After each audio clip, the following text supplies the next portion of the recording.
Kinori Prépa Podcast. Bonjour à tous, nous sommes le 1er novembre 2024, il est 13h40 et aujourd'hui je vais vous parler de comment écrire plus clairement. C'est un sujet très important, ça concerne beaucoup d'étudiants et il y a beaucoup de choses à dire dessus. Donc c'est parti.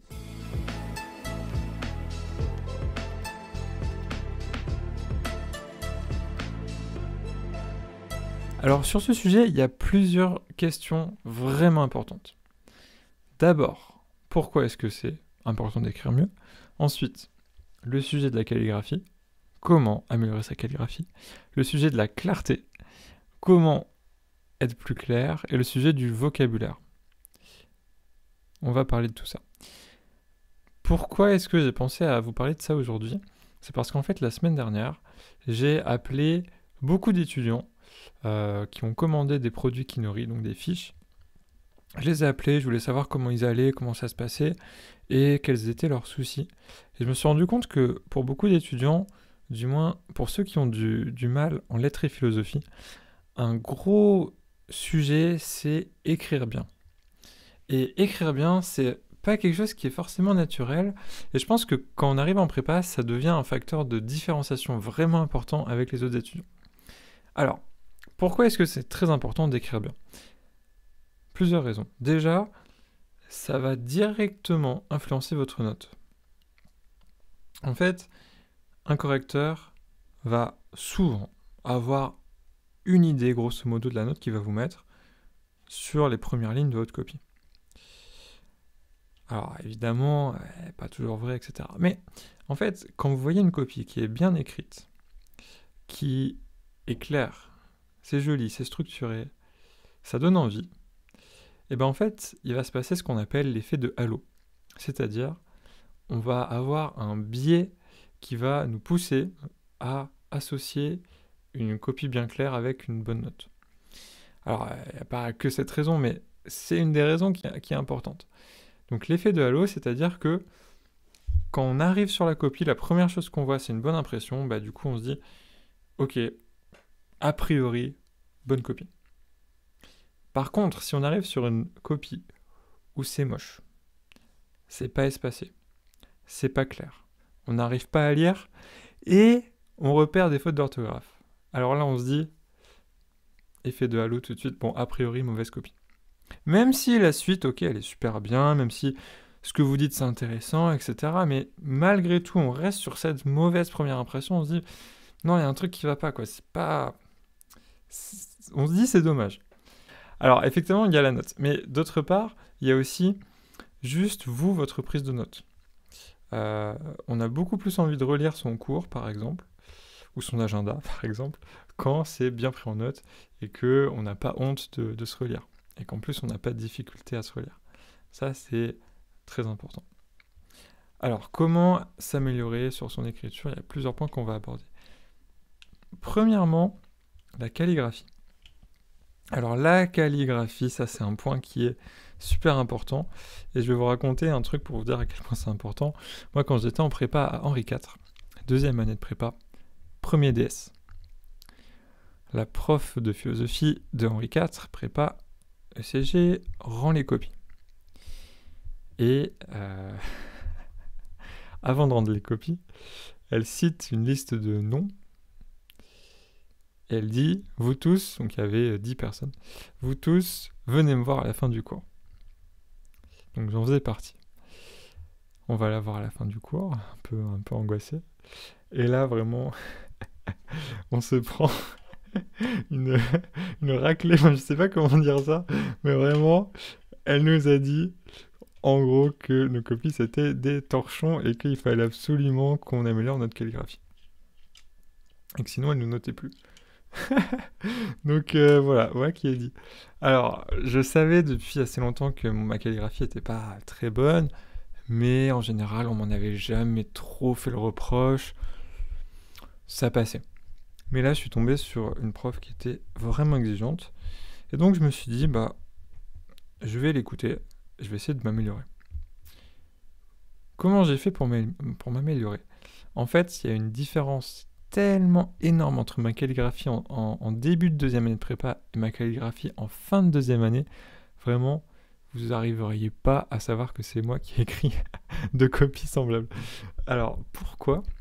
En fait, je me suis vraiment beaucoup entraîné. Il faut vraiment pas avoir honte de s'entraîner à la calligraphie. Parce qu'en fait, c'est juste l'habitude dans le tracé des lettres qui va faire votre calligraphie. Alors, je trouve qu'un bon moyen de s'entraîner, c'est d'écrire bien son cours. Je sais qu'aujourd'hui, il y a beaucoup d'étudiants qui utilisent un PC pour prendre en note leur cours, ou qui prennent leurs notes super vite, ou qui écoutent à moitié, etc. Bon. En fait, moi, ce que j'ai fait, c'est que je m'étais dit, mon cours de culture générale, il m'intéresse, mais il m'intéresse pas non plus démesurément. Donc je vais l'écouter, mais ce qui m'intéresse le plus dans mon cours de culture générale, c'est de faire une bonne prise de notes. Et en gros, c'est de bien écrire mon cours. Je m'étais donné ce défi-là, donc je m'étais dit, pour tous mes cours de culture générale, je vais vraiment bien écrire. Et donc ça veut dire que je me mettais au premier rang et que je m'appliquais avec une lenteur extraordinaire à bien écrire les lettres et à faire des trucs propres. Alors, du coup, forcément, j'étais en retard sur ce que sur l'avancée du cours, puisque la prof parlait vite, etc. Mais à la limite, c'est pas très grave, je pouvais demander à mes amis de me passer leur cours et tout. Mais surtout, mon cours, il était super joli, et mes lettres s'amélioraient de plus en plus. Et au bout de quelques semaines, je voyais que vraiment, j'arrivais à écrire de plus en plus vite, et de mieux en mieux. C'est-à-dire, vraiment, mes copies étaient devenues presque jolies. Presque jolies. Donc j'étais vraiment satisfait, et donc, c'est un truc que je vous recommande, c'est vraiment entraînez-vous à la calligraphie. Dites-moi en commentaire si ça a marché pour vous, si ça donne quelque chose cette méthode ou pas, et puis on peut en discuter.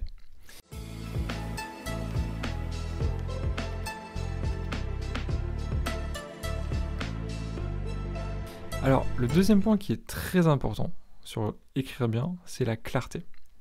Alors, avant tout, sachez que dans la newsletter, je vais envoyer des conseils de clarté. Donc je vous invite à vous inscrire à la newsletter Kinori pour recevoir ces conseils et des exercices de clarté. Alors la clarté, c'est très important parce que quand on lit une copie, tout de suite, la clarté permet de voir exactement où on veut en venir et de comprendre tout de suite vraiment ce qu'on veut dire et pourquoi on le dit. Quelques conseils généraux pour écrire bien. Déjà, écrivez avec concision. Ça veut dire faites des phrases courtes. Vraiment faites des phrases courtes. J'ai envie de dire... Non. J'ai envie de dire parler comme Donald Trump. Vous savez, Donald Trump, il est connu pour faire des phrases très courtes. Et ça c'est très clair pour les gens. Vraiment, c'est direct, c'est court, sujet, verbe. Hop, complément. Donc ça, évidemment, mais c'est un entraînement pour beaucoup d'étudiants parce qu'en fait, souvent on se dit... Une bonne copie, c'est une copie complexe, c'est des structures complexes, c'est une pensée complexe. En fait, non, franchement, évitez au maximum la complexité, visez la simplicité, visez la clarté, visez la pureté, vraiment, simplicité, quoi. C'est vraiment le maître mot. Donc, que ce soit, donc, d'une part, évidemment, dans la longueur, mais aussi dans le vocabulaire que vous choisissez. Et dans la grammaire que vous utilisez.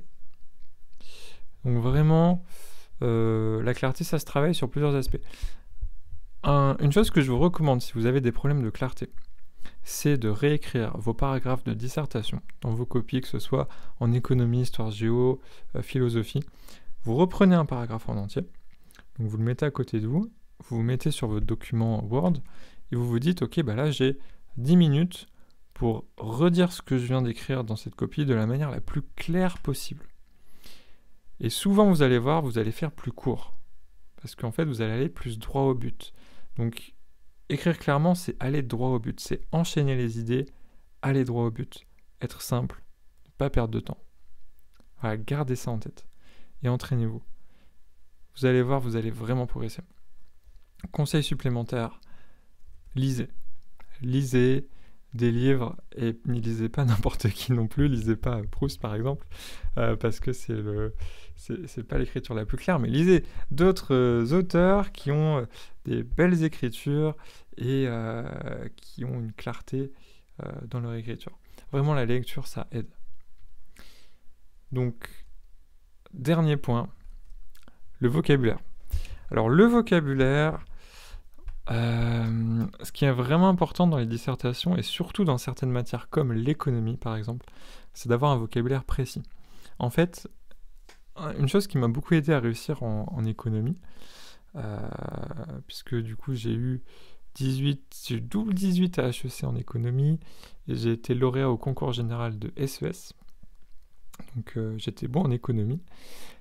Une chose qui m'a beaucoup aidé, que j'ai apprise au lycée grâce à ma super prof de SES, c'était l'économie, c'est comme une langue étrangère. En fait, vous avez un vocabulaire à connaître. Vous avez vraiment un vocabulaire économique à connaître, et si vous ne parlez pas le vocabulaire économique, vous ne faites pas d'économie.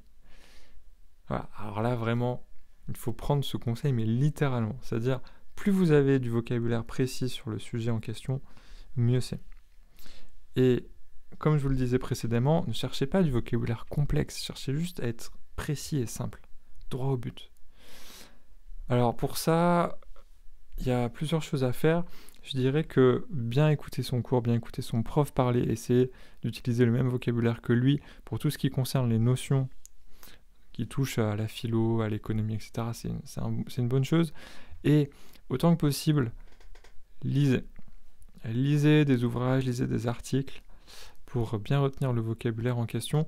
Et s'il s'agit de philosophie, par exemple, là encore, retenez les mots précisément et cherchez à les comprendre pour pas faire de contresens. Voilà. Donc ce triptyque, calligraphie, clarté, vocabulaire, si vous êtes bon sur ces 3 points, je peux vous assurer que vos notes, elles peuvent changer drastiquement. Mais alors vraiment, on ne se rend pas compte à quel point vos notes peuvent changer grâce à ça, quoi. Voilà. Donc je vous encourage vraiment à vous entraîner, vraiment profiter des cours, utilisez tout ce que vous pouvez pour vous entraîner.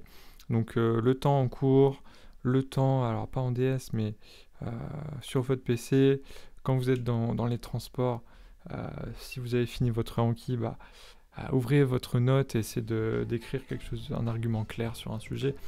Voilà, vraiment, autant que possible, entraînez-vous et vous allez voir que vous allez progresser pour faire de bonnes copies.